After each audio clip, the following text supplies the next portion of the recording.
Okay na. Hello. Okay. Thanks.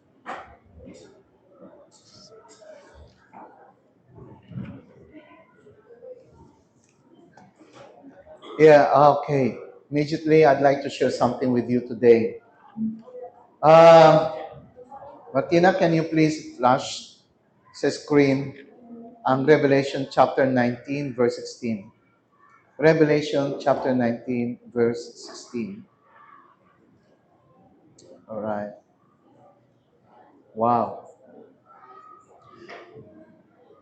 Would you mind, church, read it out together, right? Say this after me. Say, and he had, say it, on his vesture and on his thigh a name written, King of Kings and Lord of Lords. Say it again, King of Kings and Lord of Lords. All right. Now, I'd like to start from there. Shortcut na lang. Kasi pwede akong pumunta doon, pwede manggaling ako doon. All right. To make the time valuable, more valuable, pumunta na ako sa dulo. We all know, whenever you go to many buildings ng church, they put down King of Kings, Lord of Lords. And you can find it in Revelation chapter 19, verse 16. Now, immediately, I want to bring your mind, and those who are listening to me on YouTube. Listen, the Lord is the King of Kings. Yes. Amen. But I would like to emphasize the kings there, kasi si Lord na yung King of Kings. And who are the kings? The kings are you and me. Amen. All right. Okay. Listen, I am not shouting this out just to make you feel good. I am shouting this out because I want you to avail. Sa Tagalog, gusto ko nyo itong mapakinabangan. I want you to avail it while you are still in your body. You will hear me out most of the time that my messages will pertain to while you are in this body or while you are on earth living. Why? Because you have a lot of many opportunities na hindi natin na-avail.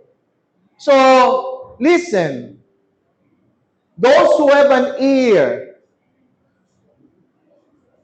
all right. We are all kings.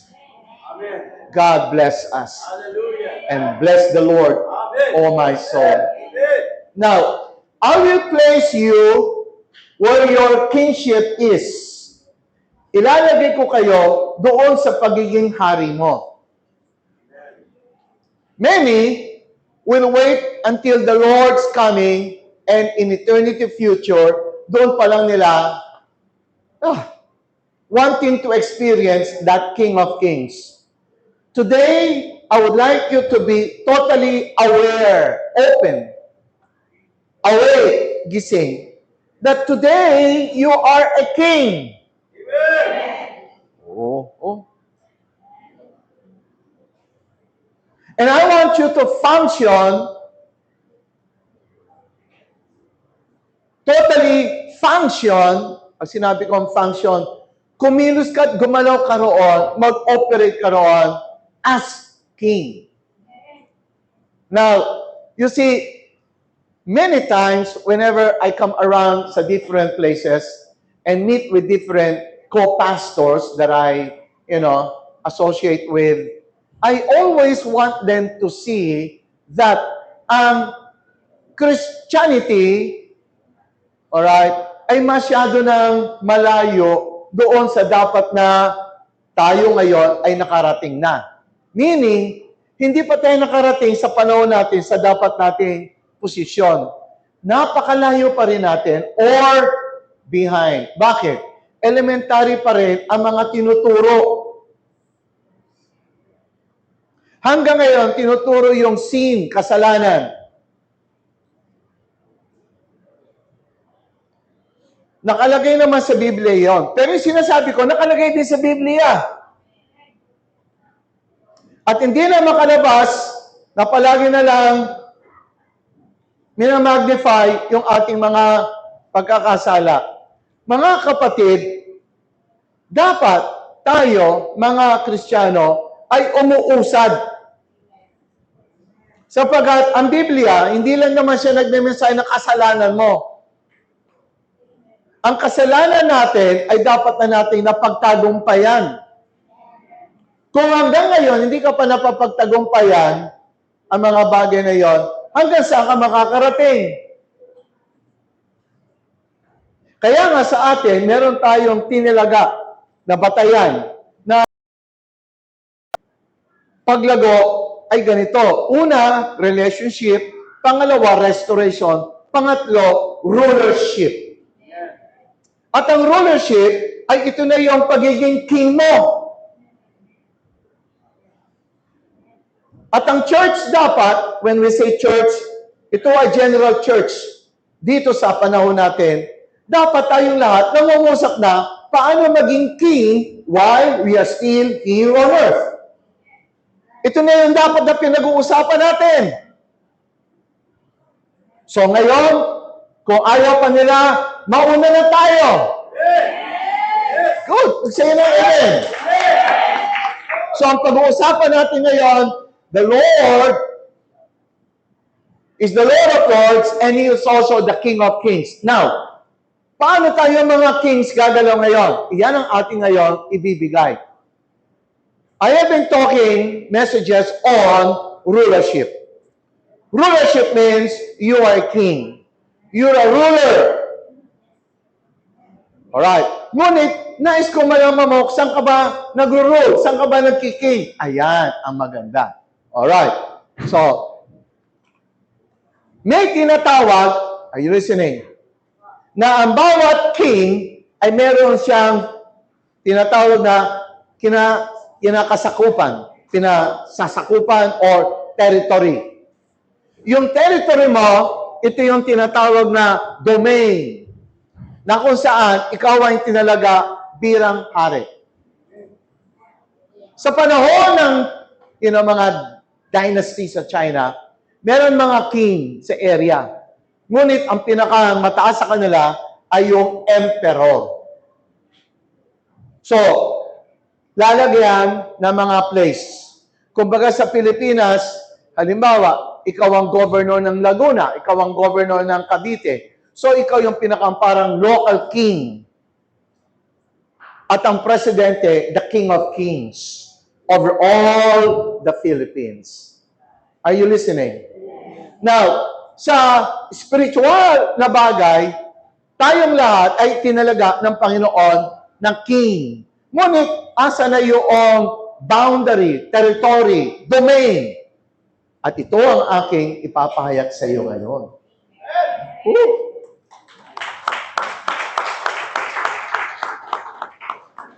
Alright. Sa buhay natin lahat, mayroon tayong nilalakaran. Alright. Listen. Kahit na magkakapatid, iba ang kanilang buhay na nilalakaran. Kahit na pareho silang nakatira sa isang bubong, pareho ang magulang nila, pero yung nilalakaran ng panganay, iba sa pangalawa, iba sa pangatlo. Iba-iba. Yung nilalakaran ng panganay ay meron siyang sariling domain ng tinatawag na buhay niya.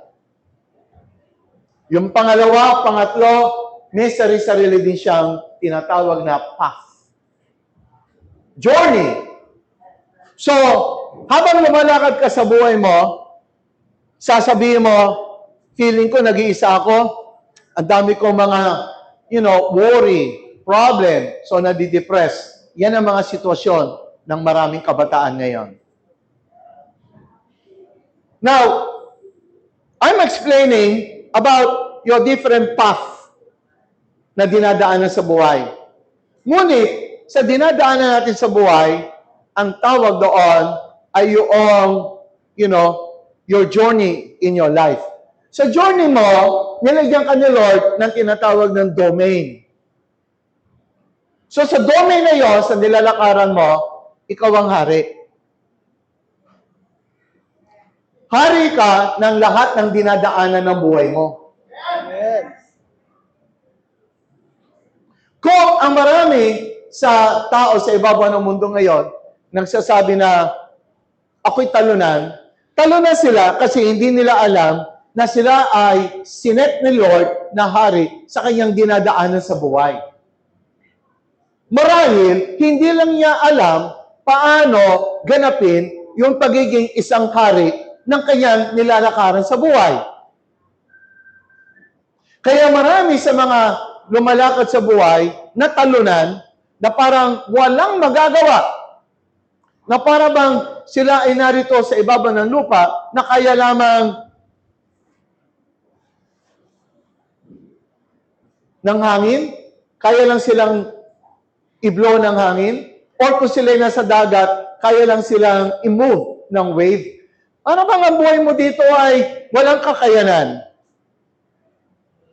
At marami sa mga kwento ng buhay, ng mga nakalipas na panahon, lalo yung panahon namin, na ang mga kwento ay puno ng mga, paghihinagpis, kalungkutan, pagtitiis, na parang nauso sa panahon namin in 1960s, 1970s, na sikat ka pag marunong ka magtiis. Dahil ang buhay ay dapat lang tanggapin na sa ibabaw ng mundo ito, wala kang maaasahan kundi paghihinagpis.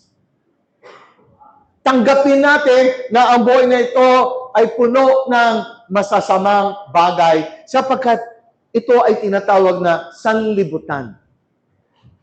So pinasama ng gusto ang mundo sa mata at sa pananaw ng maraming tao. Kaya naging sikat ang pagpunta sa langit. Itong church lang ito, marahil, ang talagang sumisigaw, bakit ba niyo gustong lahat pumunta sa langit?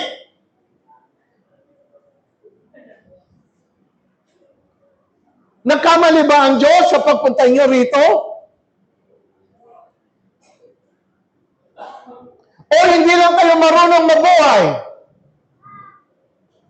O kaya mga talunan talaga kayo, kaya meron kayong gustong puntahan na wala kayong gagawin, pero ang feeling nyo, panalo kayo. So yung mga umaasang pumunta sa langit, mga talunan. At ipinipreach sa loob ng simbahan ang langit sa mga talunan. Ako hindi ako mag-preach na pumunta sa langit kasi hindi kayo talunan. Yes.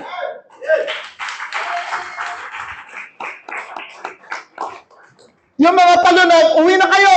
Kung saan kayo uwi. Hindi pala kayo bagay dito sa mundong ito na siyang nilagay tayo ng Panginoon. Malinaw na sinabi ng Biblia, and God placed Adam on earth.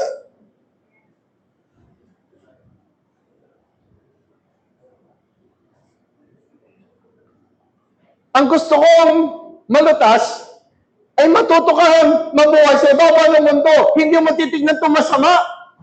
Amen. Hindi ka lang marunong mabuhay.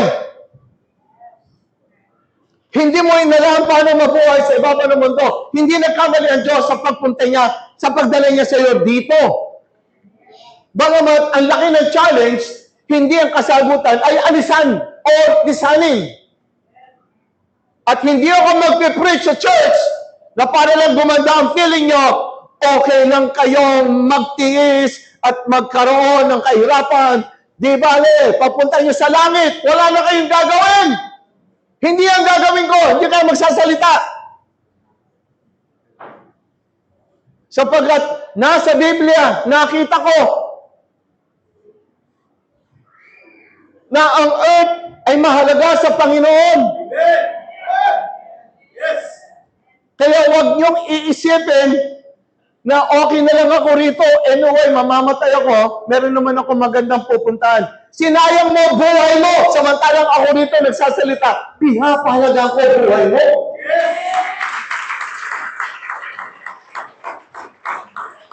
Kaya naman ako nagbibigay ng mga messages sa inyo para naman yung buhay mo rito, aba, hindi ka dinala ng Panginoon dito para maging kawawa. Dinala ka niya rito para maranasan mo ang mga dinipositin niyang mga karanasan magaganda. Tinataas niya lang yung mga challenges, pero nandoon ang pinakamagandang karanasan dito sa ibabaw ng mundo. Pumalakpak yung nakakaintindi lang yan. Parang sinasabi natin, magandang karanasan sa langit. Mga kapatid, isipin mo ang karanasan dito sa lupa. Sino nagbabago ng isip? Sino mga nagwawagi talaga? Mga magagaling. Pag magaling ka, pumunta ka dito sa earth. Kung talo na ka, pumunta ka na sa pinupuntahan mong langit. Kaya mga kapatid, sino gusto pang matutong mabuhay? Ayan, now I will explain to you now. The reason, bakit tayo nandito, kailangan mo lang hanapin ang right way. Kaya nga sabi ng Lord, I am the way. Gusto mo na magandang buhay? Hanapin mo yung tamang daan. Sinigaw na ng Panginoong Jesus, I am.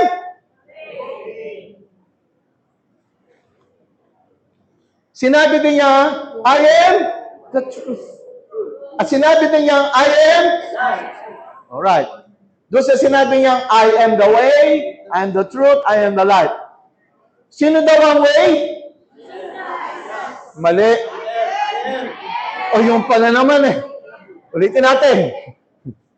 Nung sinabi niya, I am the way, sino daw ang way? Parang ayaw yung sumigaw. Ulitin natin, sino daw ang way? Sino ang truth? Sino ang life? O, di ba? Nasa iyo pala eh. Parang hindi niyo ako nakukuha, no? Nung sinabi sa law, sa Biblia, I am the Lord. There is no one else. Sino daw ang Lord? I am. Sino? Nakakaintindi ba kayo? Good. Now, more on. Listen up. So, you are a king. As a king, bawat king meron domain. Meron siyang kinasasakupan. Ngayon, since kayo una nakikinig, ano ang kinasasakupan ninyo? Eto ngayon. Ang binigay na Lord na kinasasakupan mo ay walang iba, kundi ang iyong consciousness. Amen. Amen. Ayan, diretso na kagad. Ano ang kinasasakupan mo? Ano ang domain mo? Consciousness. Ang iyong... Consciousness. Good. Ulitin natin. Ano ang kinasasakupan mo? Domain mo? Consciousness. Sino may consciousness? Taas ang kamay. Ang mga hindi nagtaas ang kamay, kawawa naman, wala yatang consciousness. Alright, baba ang kamay. Alright. Now, maraming tao hindi aware sa consciousness nila. So, hindi nila alam ang kanilang domain. Pero, ang madalas na alam nila, yung kanilang thinking, emotion, feeling, or decision. Yun lang ang alam nila. So, lumalakad sila sa buhay nila na kung saan ito ang feeling, pumupunta, ito ang thinking, ito ang mga katwiran. Sila ay nalilid na pangangunahan ng kanilang thinking, feeling, and deciding na hindi nila alam na itong tatlong ito ay isa lamang mga, faculty ng kanilang domain. Ang domain nila ay yung consciousness nila. Pero, hindi sila aware sa consciousness nila.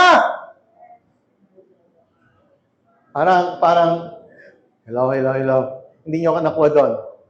Alam nyo ba, hindi kayo aware sa consciousness nyo until nagsasalita ako about your consciousness? Yes. Kumausap ka ng tao sa labas. Alam niya yung feeling niya, alam niya yung thinking niya, alam niya yung decision niya, pero hindi niya alam yung consciousness niya. Naunawaan niyo ako? Alam niyo ba yung consciousness niyo? Ito yung ikaw. Ito yung ikaw na nagbibigay proof. Ano yung proof sa Tagalog? Katibayan. Itong consciousness mo ay nagbibigay ng katibayan. Ano yung consciousness? Kamalayan. Alright. Na ikaw ay nag-e-exist. Magtatanong sa iyo, ikaw ba ay nag-e-exist? Oo. Paano mo nalalaman? Alam ko kasi meron akong consciousness. Yon. Ang awareness mo ang nagbibigay ng katibayan na ikaw ay isang nag-e-exist. Dadagdagan mo katibayan mo. Dahil ang katawan ko ay panlalaki, so katibayan ko, ako'y lalaki. Sino nagsabing lalaki ka? Yung consciousness ko!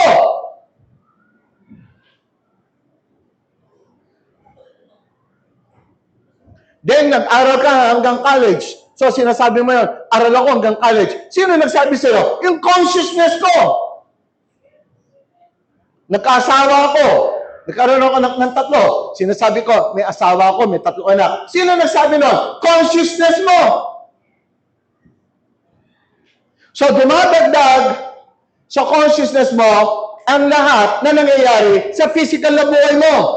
Pero, hindi mo alam yung consciousness mo. At binabaliwala mo lang siya. Na akala mo, normal lang. Na hindi mo alam na itong consciousness mo, listen up. Ito yung domain mo. At itong consciousness mo, ito ang tumatawag sa iyong buhay na dinadaanan na kung ano ang kino-consciousness mo, siya yung lumalapit na sa iyo para maranasan mo. So, hindi ka aware. Halimbawa, wala nagsasabi sa iyo about yung consciousness mo. Pero sa consciousness mo, laging problema iniisip mo. So, anong ibig sabihin nun? Yung problema ay nilalagyan mo ng tulay sa bawat dinadaanan mo upang sila ay makatulay papunta sa iyo. So, wala kang awareness doon na ang lahat na nangyayari sa buhay mo ay galing sa consciousness mo, galing sa domain mo.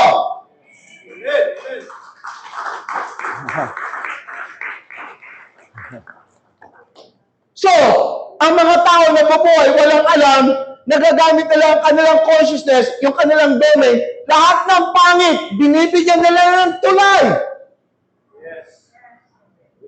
So, pasok ngayon sa kanila. Ngayon, ang buhay nila, ang pangit, sasabihin nila, ang pangit ng mundo. Mali! Sila yung naglagay ng tulay!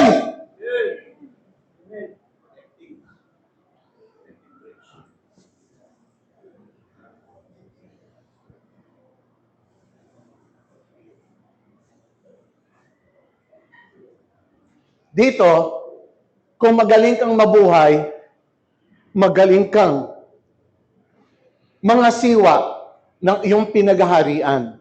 Walang iba kundi ang iyong consciousness. At kung saan mo ilagay ang consciousness mo, meron dito ang universal law. Isang bagay na covenant na ginawa ng Panginoon sa mga taong nabubuhay sa ibabaw ng mundo. Whether alam nila o hindi. Sabi ng Panginoon sa Proverbs, as a man thinks,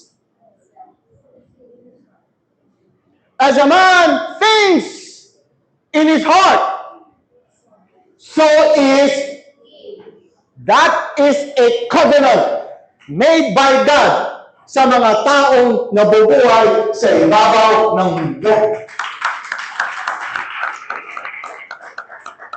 Pag hindi ka marunong sa mga bagay na nilagay ni Lord dito, isa kang hindi marunong mabuhay, eh lahat ng pangit makukuha mo.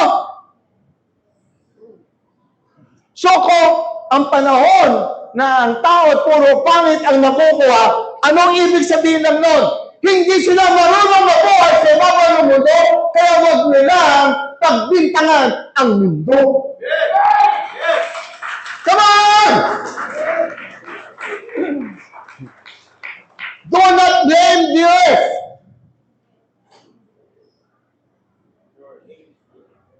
Walang pumupunta sa buhay mo na hindi mo nilagyan ng tulay. At ang tulay na inabot mo sa kanila para pumunta sa iyo ay kung saan mo inilalaga ang iyong consciousness. Kaya ang consciousness mo, equivalent siya sa saan mo binibigay attention mo. Saan mo binibigay yung focus mo. Saan mo nilalagay yung camera ng buhay mo. Yung spotlight. So, ang spotlight nasa iyo. Marami yan sa buhay mo. May pangit, may maganda. Nandiyan dyan lang yan. Depende na siya kung sino ang pupuntahan mo. And there is also a law.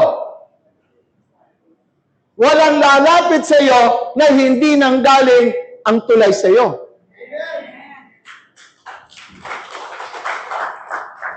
Sino nakakaintindi? Amen.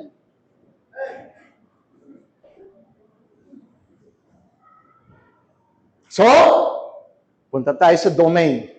Alam mo ba sa domain mo, ikaw ang nilagay doon, lalo na yung mga tinawag ng Panginoon. Lahat ng tinawag ng Panginoon, sabi mo, ako yun. Ayun. Lahat ng mga mananampalataya, sabi mo, ako yun. Ayun. Now, ikaw ay tinalaga dito ng Panginoon sa ibabaw ng mundo bilang hari ng lalakaran mong buhay. Ikaw ang hari. Maliban na lang, isa kang hangal na hari, edi pangit yung pinaghaharian mo. Kung ang isang hari ay hangal, mangmang, ano ang mangyayari sa kinasasakupan niyang territory? Halimbawa, ikaw ang presidente, mangmang ka, ano mangyayari sa bayan? Maghihirap. Ngunit kung si Solomon ang siya naging hari ng Israel, yumaman ng Israel.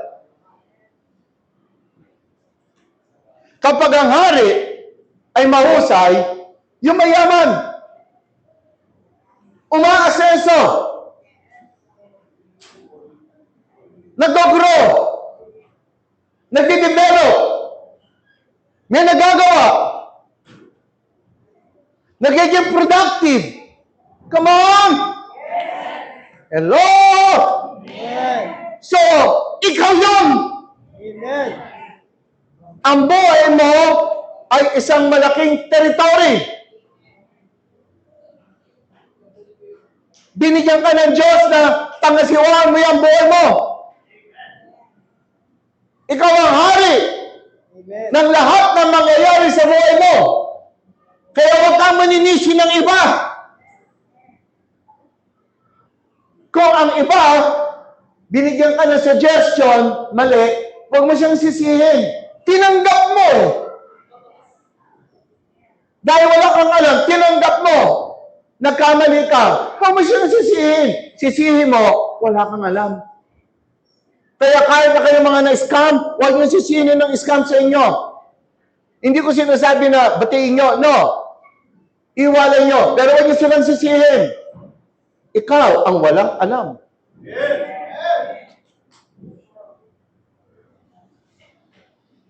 Ikaw lang nakatanggap ng pastor. Ang sinasabi ko dito, take your responsibility. Lahat na nangyayari sa iyo, ikaw ang kumuha ng responsibility. Kahit pa may nanloko sa iyo, kung marunong ka, hindi ka manloloko.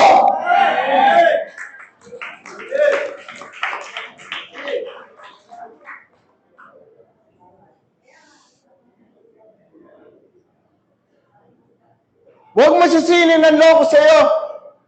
Marami may naloko dyan. Pero kung marunong ka, mga siwa, isa kang hari na marunong, kahit marami dyan, hindi ka nila maisan. Dahil ikaw ay isang king na full of wisdom.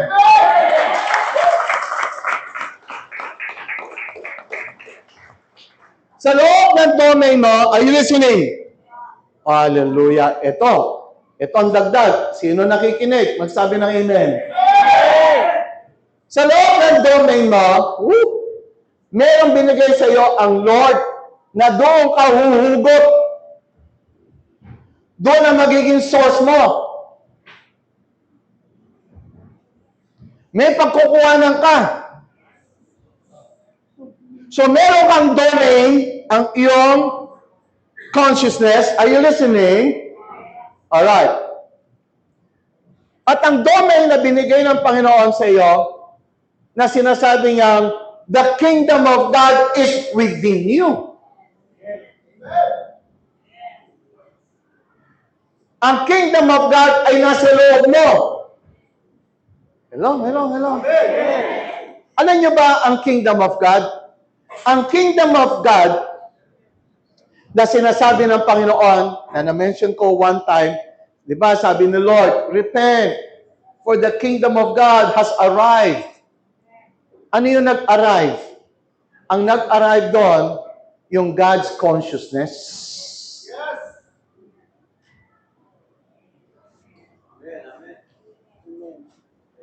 Pause for a while. Merong God. Eto ka. Siguro sapat na sa iyo yung, Lord, sambahin kita. Alayan kita. Magsasacrifice ako sa iyo. Siguro sapat na yun sa iyo. Dahil, imagine mo, may God kang sinasamba, wino-worship. Tama? Nakuha niyo ba ako where I'm coming from? Mabilis lang ako magkwento ko sa iyo kung ano yung mga flowery. Ganito yon. Sa iyo, sapat na yon. Pero sa God, sabi niya, hindi sapat yan. Ang gusto ko, ako mismo ay makapasok sa iyo.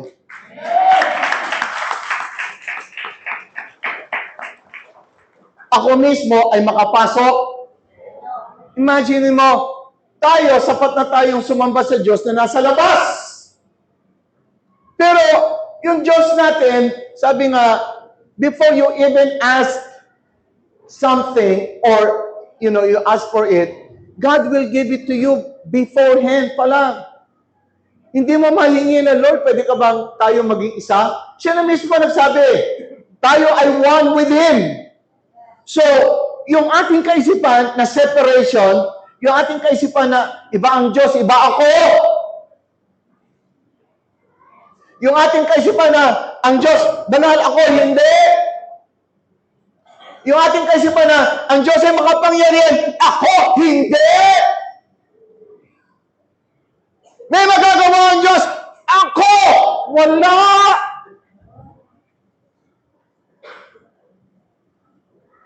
Ang Diyos ay magaling, ako hindi. Ano na pala nyo sa kasasabi ng ganyan? Wala. Okay ba kayo? Pakinggan nyo ang Diyos. Ganun di ba sinasabi, ako magaling, ikaw hindi.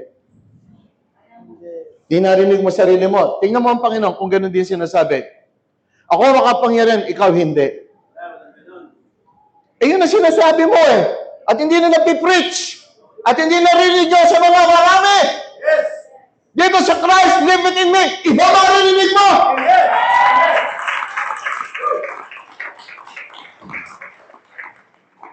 Ano? Yung ba sabi ng Panginoon? Hindi nga eh. Punta lang natin sa John. Ano sabi ni John? Doon sa sinabi ni Lord sa John chapter 14. What I can do, you can also. And then sabi niya, greater than this, you can. Nakikinig ba kayo? Nung sinabi mo, Lord, ikaw ay Diyos, ako hindi. No, we are one. Pakinggan niyo yun. Now, ikaw na lang ang kulang. Mag-adjust ng iyong consciousness. Kulang ka sa adjustment. So dito, pinangangaral sa inyo, mga kapatid, pumunta ka sa isipan ng Diyos. Huwag ka manatiling parang nandito ka lang. Yes.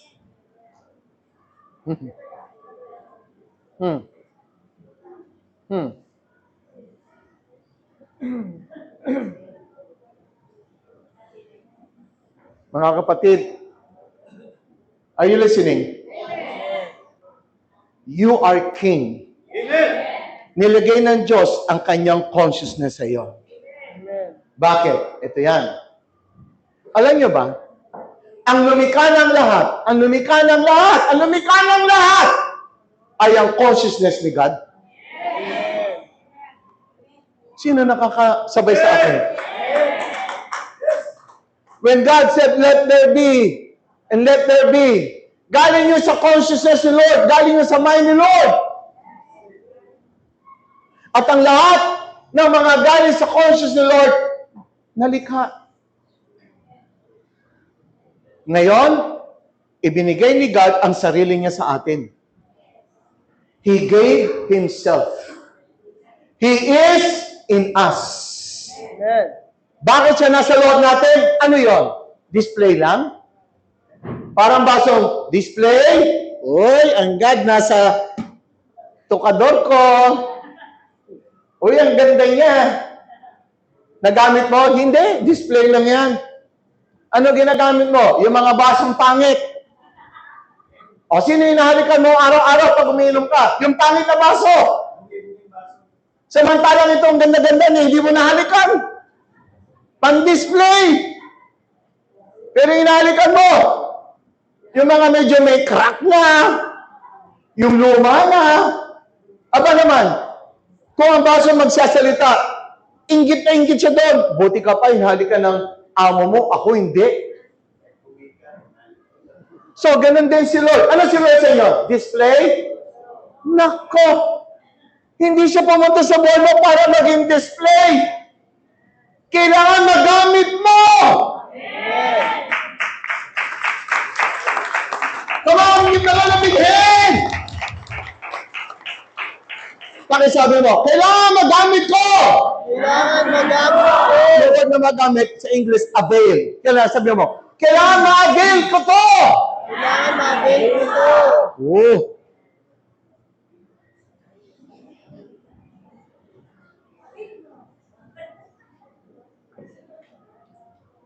Si God, nasa iyo.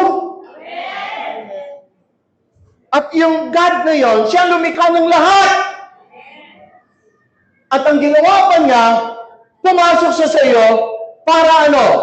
Hindi lang siya yung parang display doon, o kaya, ligtas na ako kasi nasa loob ko ang God. Hindi yon. Ang laki ng maa-avail mo sa Kanya.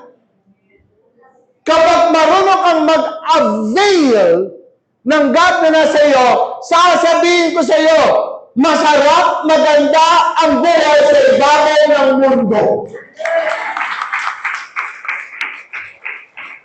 Nagtataka ako, mga Kristiyano, gusto umalis na kagad o gusto pumunta sa langit. Ang Diyos na sa kanila na. Saan ka ba gusto pumunta? Ang Diyos ka nasa iyo na.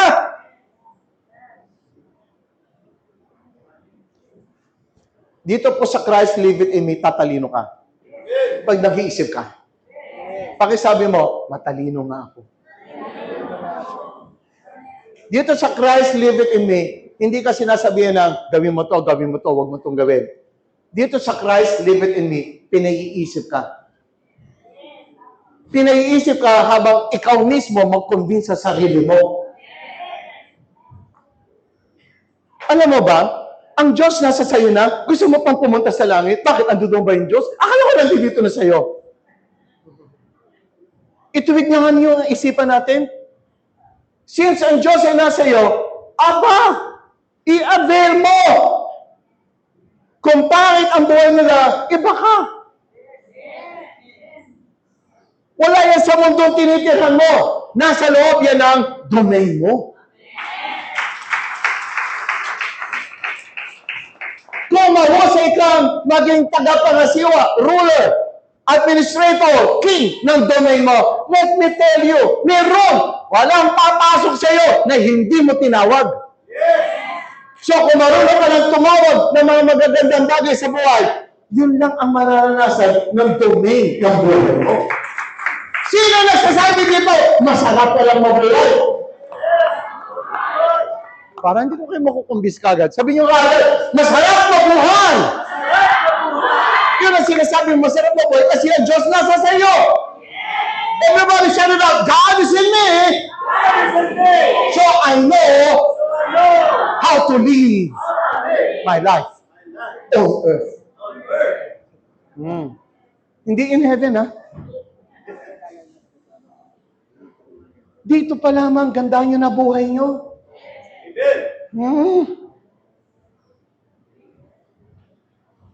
Sa lahat ng gustong mabuhay dito na maganda, puntahan mo yung Diyos na nasa iyo. Okay. So, sa loob ng domain mo, are you with me? Meron pa lang binigay sa iyo. Nasa loob mo, ano yon? The kingdom of God. And the kingdom of God is God's consciousness. Now, I will talk more about sa God consciousness. Yung God consciousness, alam niyo ba, inihabilin sa atin. Kumbaga, nandoon lahat, pero yung God's consciousness, hindi siya kikilos ng kanya. Kinakailangan, ikaw ang mangangasiwa kung anong gusto mo, kukuha ka lang, ilalabas mo. Ikaw ang kukuha. Hindi siya yung magkukusa, magbibigay sa iyo.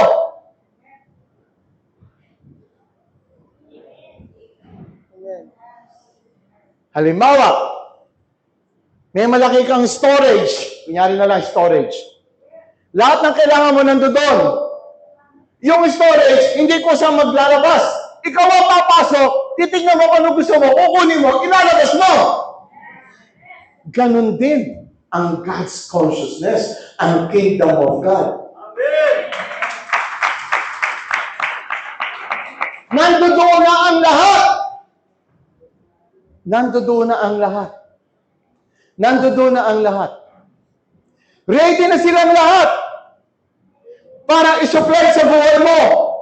Kaya yung sinasabing, God is my provider, correct! Pero yung maglalabas nun, ikaw! So anong ginagawa mo? Marami sa atin hindi marunong maglabas. Yun ang ituturo ng Christ, live it in me. Paano maglabas? Sino gusto nun? Pakisabi nga, ako! Parang 300, ako. Tayo naman, ako. Di ba? Sabi ng mga 300 noon na nanood kayo, 300, ako, di ba? Yung lalaban na tayo. Paalala kayo, ako. Eh dito, sino maglalabas? Ako. 1, 2, 3. Sino maglalabas? Ako. Kailangan naman marunong kayo sumunod. Ang hirap dito magsisisikaw. Sabay-sabay naman kayo. Wala pa nga tayong 300. Alright. Sino maglalabas? Sino daw? Ayun.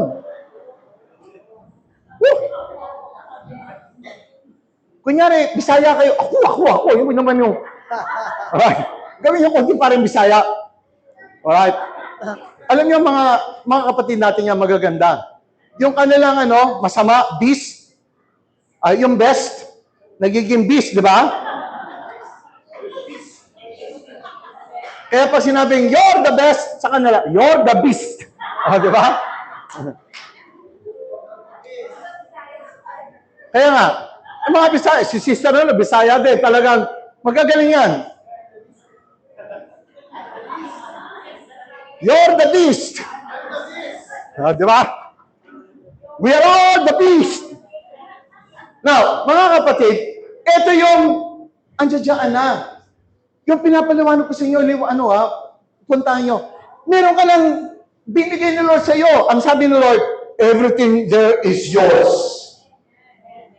Kung paano sinabi, siya mga nagbabasa ng Biblia, at yung nakikinig sa prodigal son, ano sabi ng tatay doon sa panganay na anak? Kasi akala ng panganay na anak, bakit ako? Nandito dito, matagal na sa iyo, hindi mo malak binigyan ng kahit isa man lang. Samantala yung anak mo na lumaki, ay lumayas, yun na winaldas ang pera mo, pagdating dito, binigyan mo ng isang piging. Ako wala. Ano sabi ng ama sa kanya, anak, hindi mo ba alam na ang lahat ng sa akin ay sa iyo? Mga kapatid, lahat ng nandito ay sa iyo!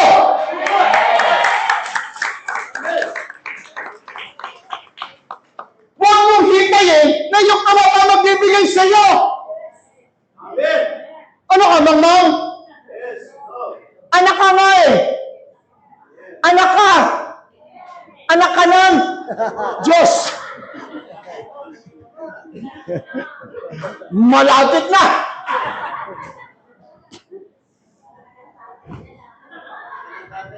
Ayun. Mga kapatid, alam niyo ba, iba ang anak. Ang anak, hindi isang slave, alipin. Ang anak, feeling niya, kung anong meron tatay niya, nanay niya, kanya din. Alright? Pero yung panganay na anak, ang tingin niya, hindi siya anak. Kailangan, feel mo anak ka.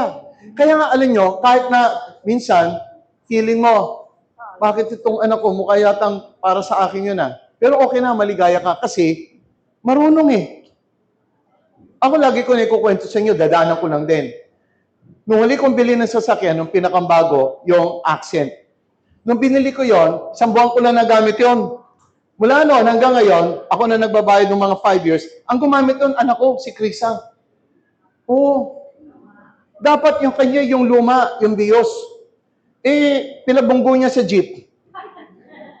Sabi niya, Dad, nabunggo ko ng jeep sa Muntinlupa. O sige, o ito muna ang gamitin mo. Tapos, nung natapos na, wala na, kanya na yon. Wala na, hanggang ngayon, kwento na, siya na lang nagdadrive hanggang ngayon. Alright? Nakiusap ba siya? Hindi. Wala na sinabi, basta drive na lang drive. Anak eh. Anak eh. Naintindihan niyo ba ako? Yes. Ikaw, marunong ka maging anak? Yes. Baka hindi mo alam maging anak. Ang anak, marunong kumuha. Marunong!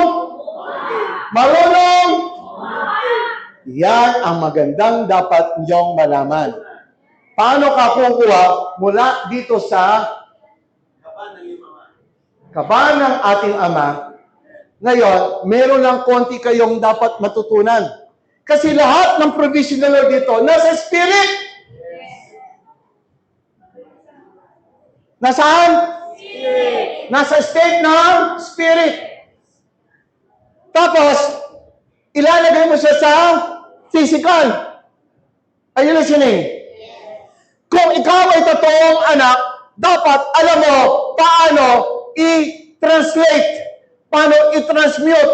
Lahat provided sa iyo sa Spirit, pero ikaw ang magta-transform from Spirit into physical.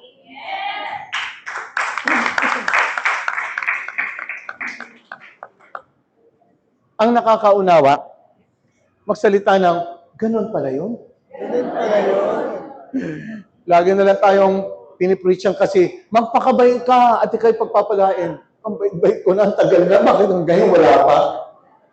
Alam niyo bakit? Dahil hindi tinuturuan ng mga Kristiyano paano humugot sa provided na ni Lord. Ang provision ni Lord sa spirit form. Since ikaw ay ginawa na may spirit at may body, kaya tawag sa atin spiritual man, so dapat marunong ka sa spirit, marunong ka din sa physical.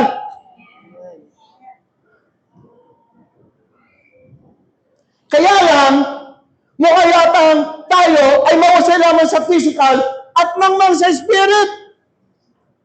Yun ang kalagayan ng mga Kristiyano ngayon. Walang alam. So ngayon, pag sila pumupunta sa Panginoon, para bang, Lord, pwede mo kong ipadala, lalamove na lang, Lord, ha? Nakuha niyo ako? Shopee, Lazada. Kanino kaya? Sino kaya magdi-deliver? Gusto niyo ipa-deliver sa inyo? Mga kapatid, God will never do it for you. Provided na ni Lord ang lahat. Ikaw lang ang magta-transform from spirit into physical. Yun ang walang skill ang mga Kristiyano. Sino may gustong makakuha nun? Sino gusto makakuha nun? Ay, parang hindi yata ninyo gusto. Parang gusto nyo lang kayo spoon-fed. Alam nyo ba? Oo, nung panahon tayong bata, tayo ay sinusubuan. Hanggang 4 years, 5 years, masarap kasi alagaan. Pero kapag ikaw ay 20 years old, sinusubuan ka pa, ay naku, pati kutsara, palululong ko sa'yo. Talaga. Pag may nakita kang sinusubuan mo, 20 years old, ano ba? Ay, bilhin mo na rin ng diaper. Mga kapatid, baka naman ang isipan ninyo, dahil ginawa yun ng bata kayo, akala nyo yun ang Yun ang standard. Hindi yun ang standard. Kung ang mga bata, pinakakain mo ngayon, pero pagdating na yan ng 7 years old, kumain ka ng sarili mo, o hiwain mo yan. 10 years old, marunong siya dumakot ng kanyang ulam. Naiintindihan niyo ba ako? Amen. Ngayon, ilang taon na kayong Kristyano, hindi pa rin kayo marunong mag-translate from spirit to physical. Kaya ang panalangin nyo, Lord, kailangan ko ng 100,000. Saan nyo bibigay yan, Lord? Paano yan? Gusto mo kagad? Paano? Kung tinuturo ko ngayon, ikaw ay king sa domain mo. At ang isang trabaho ng king, pakinggan nyo ako maigi, ang trabaho ng king ay magbigay ng isang salita. Sabi ng, basta may king, diba? Kung ano sinabi ng king, so be it. Kapag sinabi ng king, magaganap. Are you with me? So dapat, sa loob ng domain mo, yung salita mo, may kapangyarihan.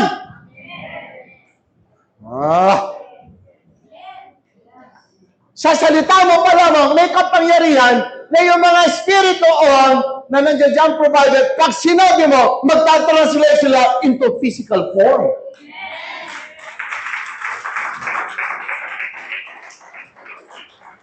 Alam ko, humanga kayo sa mga nakita nating story ginawa ng Panginoong Jesus. Dahil pag sinabi niya, nangyayari. At sinabi natin, Diyos nga siya. Kamanga-manga kanyang ginagawa. At isang himala, miracle. Wow. Wow. Pero ang ginawa niya lang, i-translate ang spirit papunta sa physical, at pag sinabi niya, nagaganap. Isa siyang totoong hari.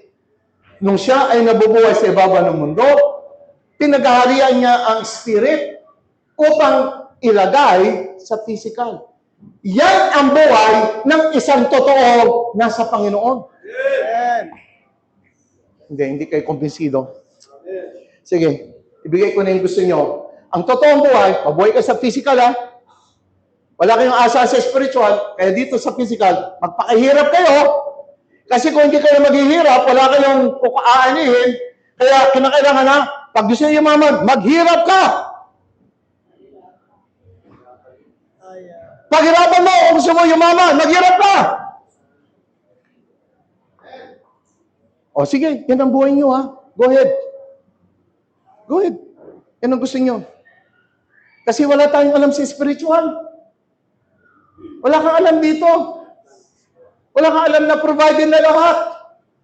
Ang kailangan mo na lang, tawagin. Yung pagtawag nga lang ng yon, kailangan, kilala ka. Na ang salita mo ay may kapangyarihan. Parang di nyo yata ako na-feel. Bakit hindi nangyari sa buhay ko? Talaga hindi nangyayari. Pero ngayon, matututunan mo. Dahil ngayon, alam mo na, may awareness ka na. Hali ka. Amen.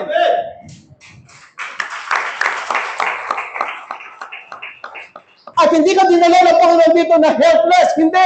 Sinamata niya ng Kingdom of God. Kasama mo siya ngayon. Ang matututunan mo na lang, paano mo siya ilalabas. Yun ang dapat. Amen. Pero kung nasanay na kayo maghirap, magsumikap, sige, bigay ang kagustuhan. You want it? Take it.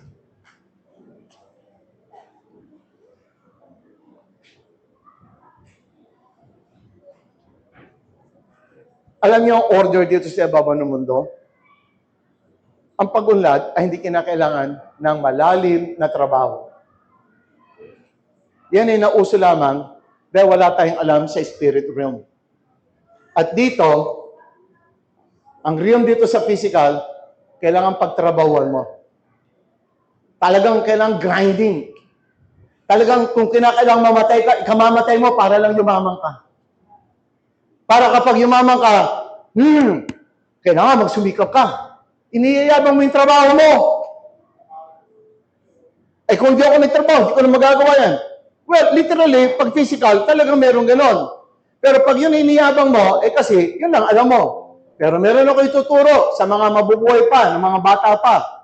Bagamat ako ay nasa edad na nito, pero nakuha ko. Marami akong maituturo sa inyo. Ang totoo talaga, pag ikaw naka-align, the word is align.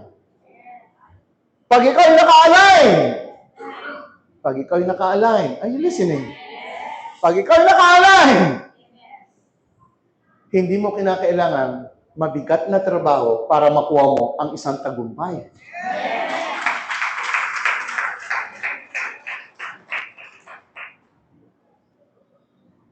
Ang pagtatrabaho, sabi nila, yun ang daan. Humanap ko na 100 nagtatrabaho. Dapat 100 din, dahil para-paro sila ng effort. Bakit sa 100 nagtatrabaho, 2 lang nananagumpay? Therefore, mali yung principle na yon.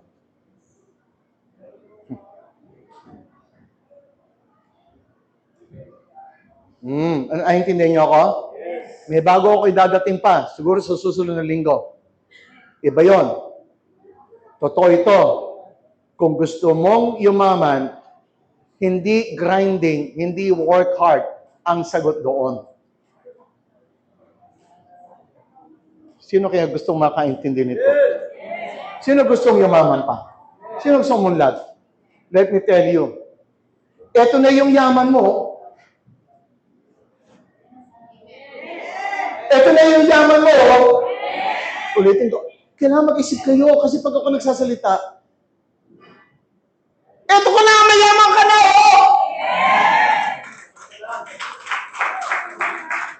Eto na yung yaman mo, binigyan na nila, tama. Bakit ka nagsusumikap pa dito? Bakit? Yun na pala yung yaman mo, ba't dito ka nagtatrabaho? Matalino ba kayo o bobo tayo?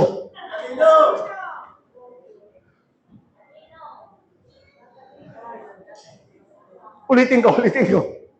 Malinaw ba? Yung binigay ba sa iyo ng Lord, kompleto na? Ando doon na ba yung kayamanan? Ando doon na yung lahat-lahat? So dito mayaman ka pala. Dapat naghanap pa ng yaman dito. Sabi ko sa inyo, Christ live with me, magpapaisip sa iyo eh. Hindi yung nakatuktok ka lang doon, o kainin mo to ito huwag mo kainin. Dito, mag-iisip ka. So, now, kaya mo bang tanggapin mayaman ka na? Mayaman ka na sa lahat ng binigay ng spiritual. Tama o tama? Pero, ilalagay mo siya sa physical. So, ang gagawin mo na lang, paano siya dumaan sa iyo? So, ano trabaho na lang? Padaanin mo na lang sa iyo!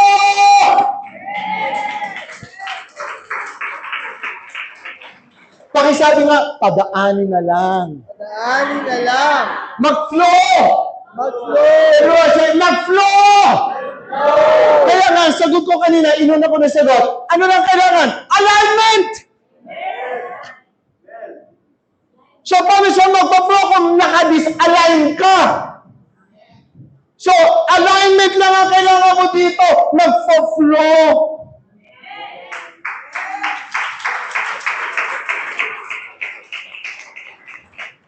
Mahirap ka kasi wala kang alignment. Bobo ka pa rin dito. Sorry sa word ko pero kung tinamahan kayo, pasensya na kayo. Magpakatalino ka sa Espiritu. Kailangan may alam ka dyan. At kung may alam ka, the next thing, alignment!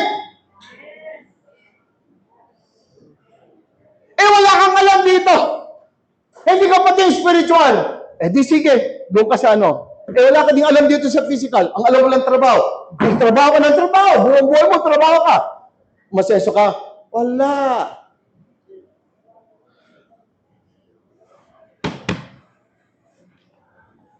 Sino natututo?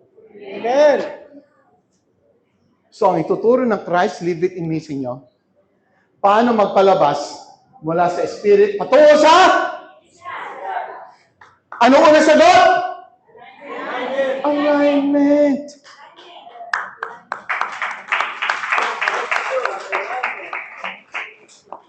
I will end. Pero putol lang ito para next week, sunod-sunod na. Alam ko, binigyan kayo ng pagkakataon na makaranas minsan sa buhay nyo na meron kang ginugusto, tapos wala ka namang masyadong kinarabaho, pero nangyari. Sino nakaka-relate sa sinasabi kong ito? Na may panahon sa buhay mo na meron kang ginugusto, pero parang ang bilis ng kanyang manifestation. Amen. Sino magtataas ng kamay? Nakarelate kayo? Pinaranas lang sa inyo ng Panginoon. Na yun, karanasan na yun, isang pangyayari sa buhay mo na nagtaka ka, wala ka masyadong ginawa, nangyari. Yun ang totoong paglakad sa buhay. Alignment lang yun. Amen. At kung marunong ka sa buhay dito, alright, lahat na magagandang buhay, ikaw lang ang makikita. Kaya nakalagay sa Biblia, seek ye first the kingdom of God and His righteousness, and all these things, yung lahat ng business na yun, magaganda yun, walang pangit doon.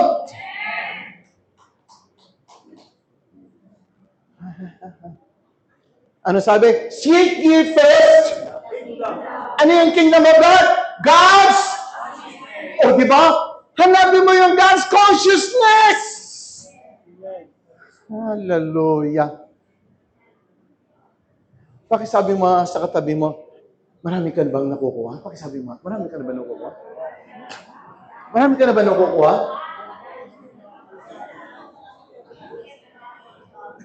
Alright. Sino dito babalik next Sunday? Sino dito magdadala para maging daan ka ng pagpapala? Ayoko ako lang. Kailangan meron ako maisama. Gamitin mo sarili mo na parang daan ka ng pagpapala. Ang buhay nito gusto kong pagpalain. Hindi mo siya mabigyan ng pera, ibigyan mo siya ng magandang kaisipan. Halika dito. Amen. Talagang pipilitin mo para yung kanyang isipan. Ma-align. Alam nyo ba? Kapag naka-align ka, ito na. Pag naka-align ka, ang faith lumalabas.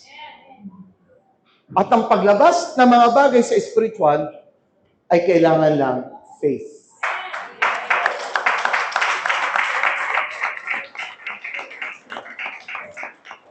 Ano daw ang kailangan? Faith. Pero kailangan naka-ano ka? Alignment ang maglalagay ng faith. So, mga kapatid, dami rito. Ang dami naghihintay sa iyo. Ang sabi niya sa iyo, Pare, ang dami kong gustong ibigay sa iyo. Ilabas mo na ako para marami kang maramdaman ng magagandang karanasan. Ito mga nandito, sila na yung gustong lumabas. Para sa iyo. Pero ikaw, Pare, ng iyong dinadaan ng buhay, wala kang alam. Iba yung binibigyan mo ng atensyon, yung problema mo, yung mga taong mga pangit sa buhay mo, nilalagay mo dun yung mga atensyon mo, ay naku, lalong nawawala. Maraming kukuha ng atensyon mo para yung consciousness mo magmamalagay doon. Gusto nila dito sa physical, kaya ang dami mong aasikasuhin. Kaya parang gusto mo tumingin sa kingdom of God, kasi ang daming humihina. Kaya sa tuwing may kwentuhan, ikukwento mo yung problema mo. Alam mo, yung buhay ko, ano mo talaga? Yung ganito. Yung kausap mo, ayaw magpatalo. Ay, mas mahirap yung akin. Alam mo ba yung kasama ko? Abay, ayaw magpatalo ka po. Ayun, lolo ko. Eh di, ang sarap na ng usapan. Ang usapan lahat dito. Mga kapatid, ito lang ang sagot niyan. Kaya mag-seek ye first the kingdom of Sumigaw ng amen yung nagsasabi lang, kaya ko yan. Sabi ng amen! Tinuturuan kayo dito sa Christ, Live It in Me, paano mabuhay. Para habang buhay kayo, sasabihin nyo, matatang akong nabubuhay dito. Hindi ako takot. Sapagkat alam ko ang pagiging hari na binigay ng domain ng Panginoon sa akin. Mga kapatid, umpisa pa lang ito. take your journey with me for the next more Sundays. Because rule your domain is one of the best things na maintindihan ng inyong buhay. So, God bless you. Alright, we'll see you next Sunday again. Pastor Ruben.